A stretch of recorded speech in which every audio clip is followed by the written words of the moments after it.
Jalupo moro ma jegni 34 sani dhi nyime gi yudo thieth e osiptal ma kaunti ma Homa Bay bang' yudo hinyruok maricho e lwet obila mowacho ni nyocha nosande e stesend obila ma Ringiti e kar chung' od bura ma Suba North. Kaka jafwambo marwa Ali Abich lero, jagono nomaki e wi gwandruok manobede kinde kod Jalibamba.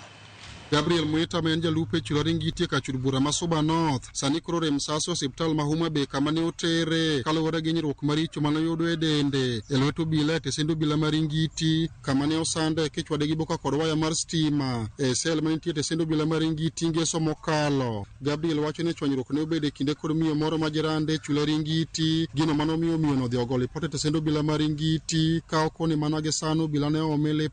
bang' yudo teko mar asoya ma okoni miyo no ne omiyo obila go. Chwanyore gi jirani matin ema nodhi ogolo pesa ka polisi inge 2,500 ma ka gibiro gi oma nyaka ot ma nyaka jirende mana nitie okwaro polisi kijana onge makosa mora mora ema na gimaka gitere ka polisi gigoya bang' ka giseneno gihinya gimoro saa 3 gokinyi giroro na ka polisi nyaka gotieno gimoro saa 1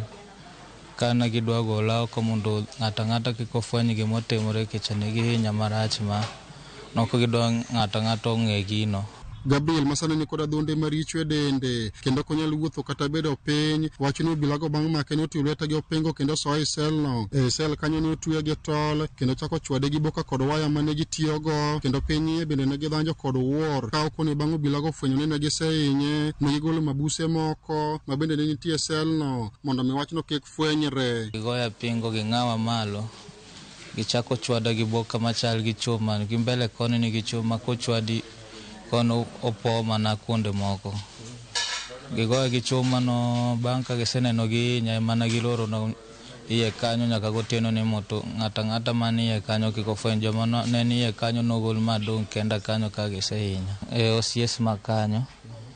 gi ji assistance mag ariyo achiel kuomgi ang'e nyinge luong ni Victor. Jalupo no wacho ni jolupo wetegi manobedo gele ema nodhi orese ma otere osiptal ka sani koro bambo ratiche ka familia mare bende koro winjo matek. Polisi go mondo kawnegi atua kicha onge ng'ata manya konya gi sani nyaka familia nokwamo an ofana onge baba onge mama wa onge kaka nya konyore onge kata kaka nya wuok osiptal sani akwamo onge gimoro manya dhi mbele kichane ma familia na ng'iya ja odonge gi motimo mopogore gi an ma katiyo matin ayudo gi monya chamo kaka nyithindo be nya somo kisana an piny onge konyruok moro manya yudo. Jatatije maduong' e osiptal ma Homa Bay Dr. Vincent Oduor wacho ni jalupo no sani koro ngimane ni kare kendo dhi nyime kod yudo thieth. Komanda mar obila e kaunti ma Homa Bay Lawrence Koilem oyango ni gisero lipot e wi tim makochno ka okoni nonro margi dhi nyime kendo obila ma idhi yud kod ketho idhi kawnegi ondamo mar kum. Complain mare maduong' ne en gi adhola e toke